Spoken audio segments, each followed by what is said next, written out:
আজ শ্রাবণ মাসের প্রথম সোমবার, আর এই পুণ্যতিথিতে সকলে দেবাদিদেব মহাদেবের পূজা অর্চনা করে থাকেন। সেরকমই নদিয়া জেলার নিবাসী রয়েছে এশিয়ার মধ্যে দ্বিতীয় বৃহত্তম শিবলিঙ্গ। শ্রাবণ মাসের প্রথম সোমবার দেবাদিদেব মহাদেবের পুজো। আজ সোমবার শ্রাবণী তিথিতে এশিয়ার দ্বিতীয় বৃহত্তম শিবলিঙ্গ, যেটি মহারাজা কৃষ্ণচন্দ্র রায় প্রতিষ্ঠিত। এশিয়ার মধ্যে দ্বিতীয় বৃহত্তম শিবলিঙ্গ নদিয়ার কৃষ্ণগঞ্জে শিব নিবাসে অবস্থিত। সেই শিব মন্দিরে চলছে সকাল থেকেই ভক্তবৃন্দের শিব পুজো অর্চনা। সকাল থেকেই অগণিত মানুষের ঢল নেমেছে মন্দির চত্বরে। চলছে শিবের মাথায় জল ঢালা।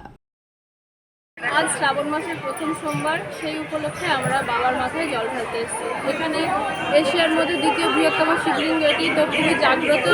দেশ দেশান্তর থেকে লোকজন আসে, আমরাও এসেছি সেই উপলক্ষে বাবার মাথায় জল ঢালতে। কেমন লাগছে?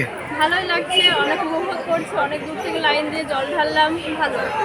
আপনার নাম? আজকে শ্রাবণ মাসের প্রথম সোমবার, শিবনিবাস মন্দিরের সকাল থেকে পুজো আচ্ছা শুরু হয়েছে। খুব সুন্দরভাবে ভক্তদের আগমন ঘটেছে এবং খুব সুন্দরভাবে ভক্তরা মন্দিরে পুজো দিচ্ছে। খুব শৃঙ্খলার মধ্যে দিয়ে প্রোগ্রামটি চলছে, আগামী দিনেও চলবে। আপনাদের সকলকে আমন্ত্রণ থাকলো। আর এখানে বিভিন্ন প্রশাসন আমাদেরকে যথেষ্ট হেল্প করছে। খুব সুন্দরভাবে আমার অনুষ্ঠানটা চলছে। এটা তো প্রথম শ্রাবণ মাসের প্রথম দিন। এটা শ্রাবণ মাসের প্রথম সোমবার।